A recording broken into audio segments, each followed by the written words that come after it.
Hello, my name is Dr. Luke Bell. I'm lecturer in molecular horticulture at the University of Reading in the United Kingdom. This is a screencast of material originally made available for the module Principles of Horticulture and Crop Production from the years 2020 to 2025. Please note that some of the details may now be outdated.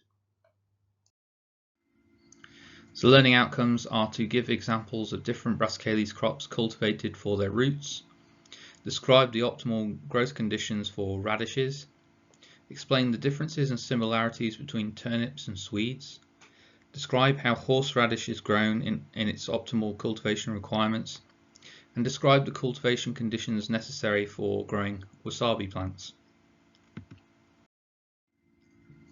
So there are several species of Brassicales which are cultivated specifically for their roots, and this kind of lecture is kind of going over that whole range of diversity. So I'm going to cover quite a lot of different crops and different things in this, but hopefully you'll find the diversity quite interesting. So different root crops that I'm going to talk about include radishes, turnips, swedes, horseradish and wasabi. And most of these species prefer light, stone-free soils, which facilitate uniform growth and development. So all of these crops are typically cool season crops and have a high nitrogen, phosphorus and potassium requirement. As with a lot of brassicas and brassicales, they do suffer from boron deficiencies, and that's particularly a problem for turnips and swedes, where they develop this condition known as brown heart. So it characteristically forms where boron is low and is often not detected until post-harvest, because obviously you have to dig up the roots in order to determine whether they have this condition. So it makes it essentially makes the crop unsaleable, and is a general kind of condition which can affect root crops. So I'm going to start looking at them more specifically. I'm going to start off with radishes. So the Latin name for radish is Raphanus sativus. So radishes are cultivated all over the world, but are thought to originate from Eastern Europe. They're particularly popular nowadays in Asia and Japan, but also they have big markets in Europe as well. So the domesticated species R. sativus is thought to have been derived from the wild relative Raphanus raphanastrum.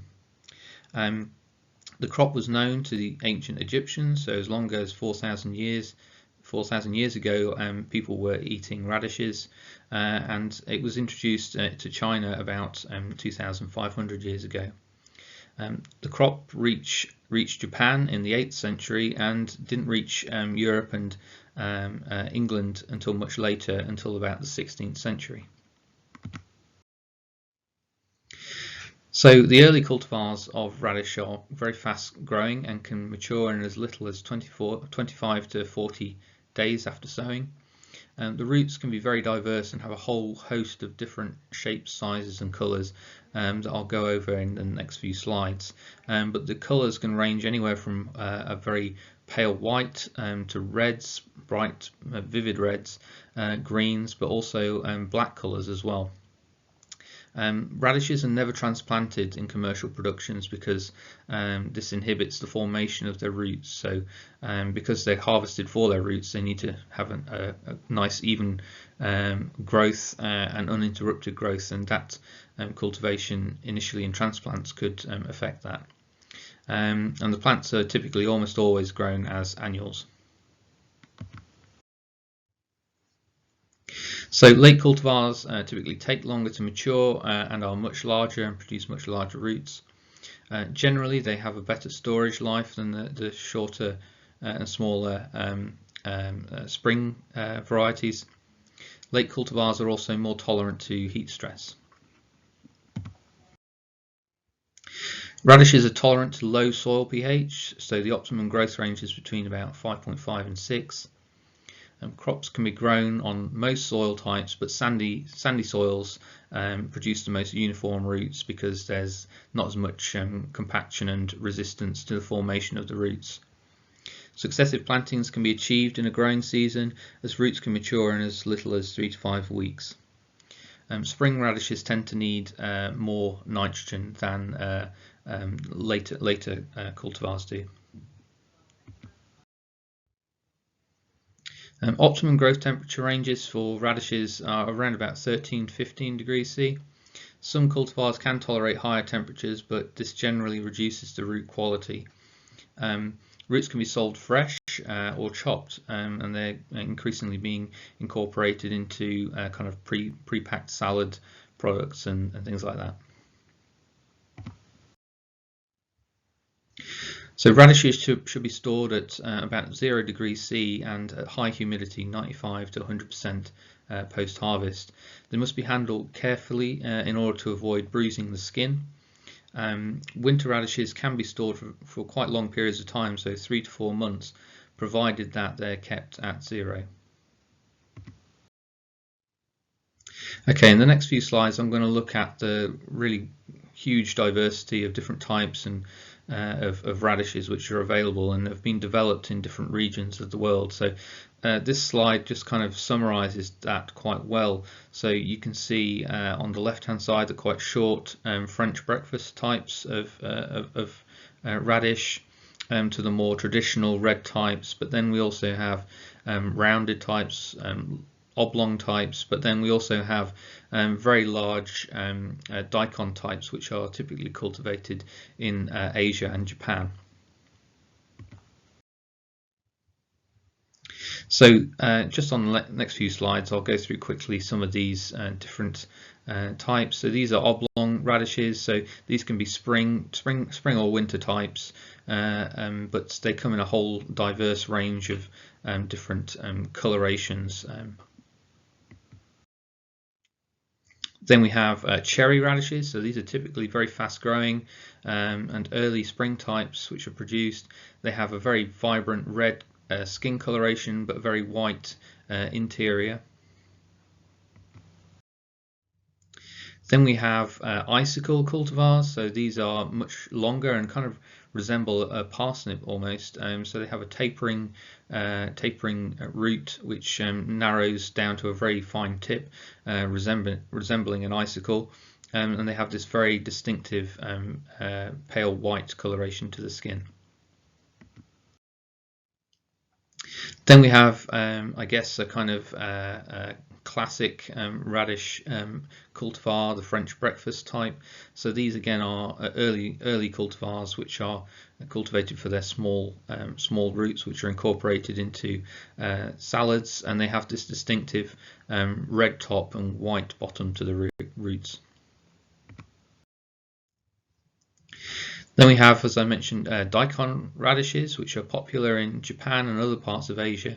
So this particular cultivar is called tokinashi, and it's got this very pale white skin. It has very long roots and is typically a winter type of radish, and it's commonly used for pickling. Next we have a Tokyo Cross daikon radish. So this almost resembles a turnip in its appearance, but it is in fact a radish, and this particular one is an F1 hybrid which has a fast maturation rate of only 35 days. So that's very fast for a root crop. Then we have Spanish black radish. So this is a cultivar which has been bred and adapted in Iberia, so Spain and also Portugal. It has a very dark skin, so where it gets its name from, which is contrasted by its very pale white interior. Okay, so that's radishes. Now I'm going to turn to talking about turnips and swedes, which are often kind of confused with one another because they do have very similar growth characteristics, but they are actually two different species. So turnips, which are on the right of this slide here, they're of the species Brassicales, and then we have swedes, which are also known in the United States as rutabagas. So this is Brassica napus and a subvariety known as Naper brassica. So turnips have been cultivated since ancient times and are known to have been eaten as long ago as 2,000 years. Turnips were first introduced to North America in the 16th century, but were thought to originate from Afghanistan and modern-day Pakistan. So this is a swede, and I'll go on to talk about its sort of distinctive characteristics, but it's unknown if swede is actually derived from a wild relative. So the species itself, Brassicales, is a hybrid of two other species, Brassica oleracea and black Brassica rapa. So Swedes have the genome of both those species contained within it.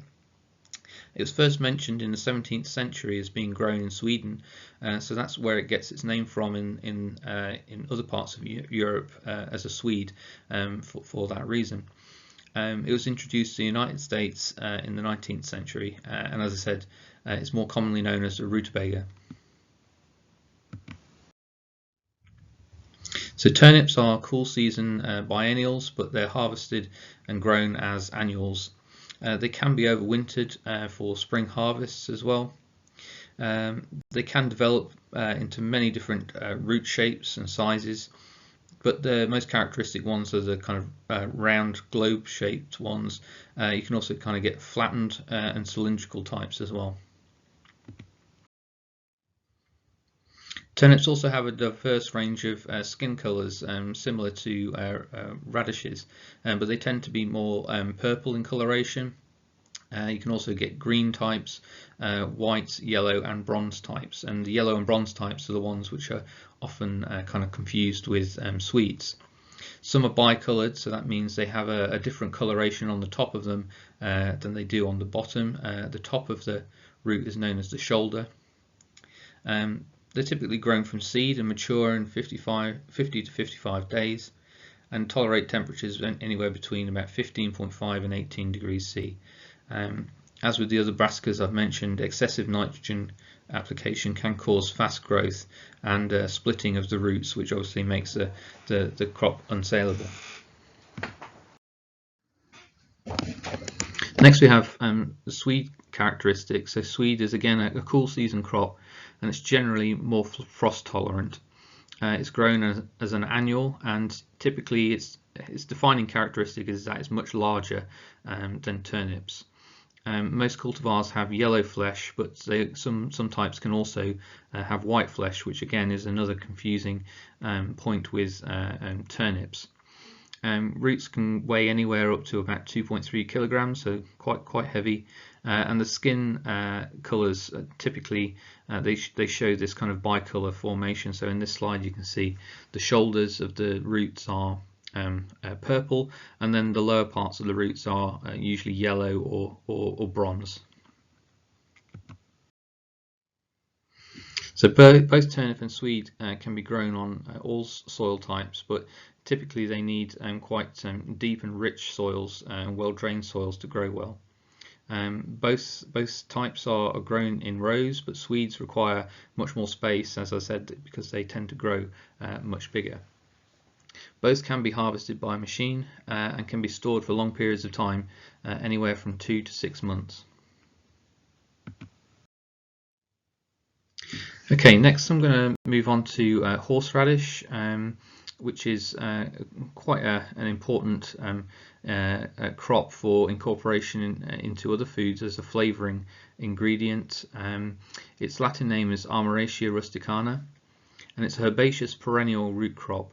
The roots are typically used, as I said, as a flavouring, but they can also be used to make into condiments and sauces. So horseradish sauce is quite traditional and popular in the United Kingdom, but it's also grated, and the kind of root shavings are incorporated into bread products, for example, in parts of Eastern Europe.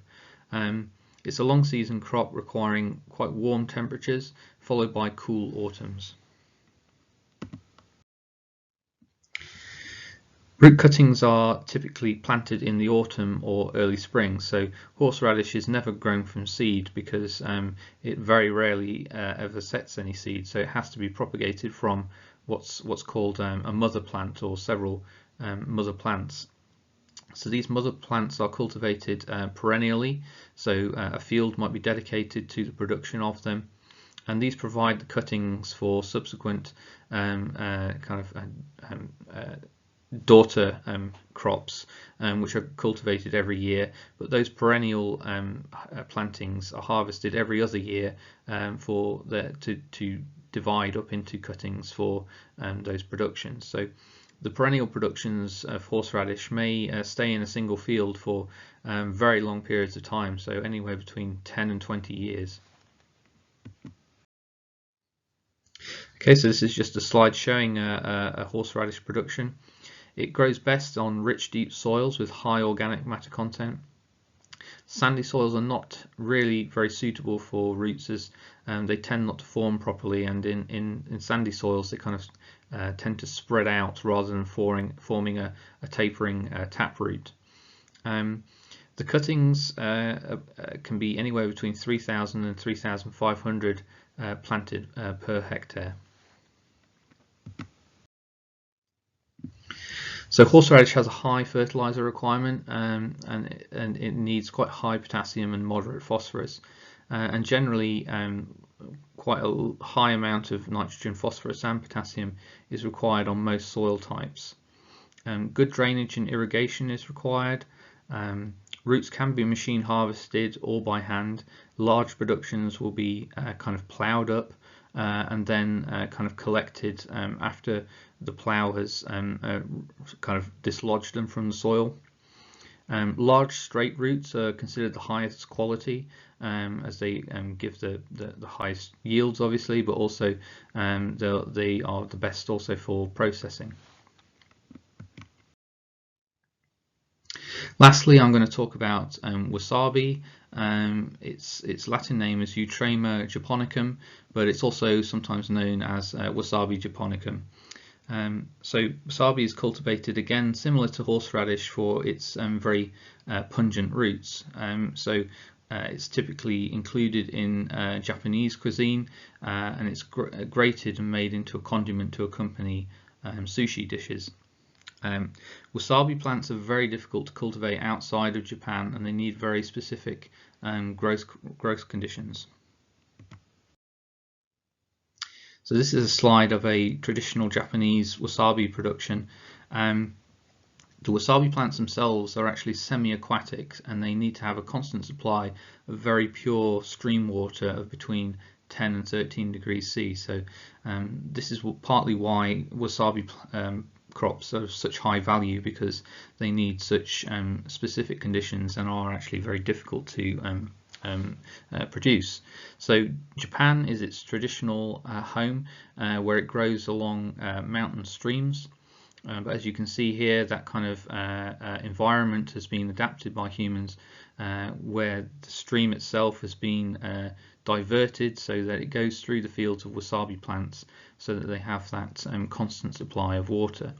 This has also been replicated in other parts of the world, but not as widely or as successfully. So there is actually a company in the United Kingdom who produce wasabi plants, and it's one of the only examples where it's grown outside of Japan.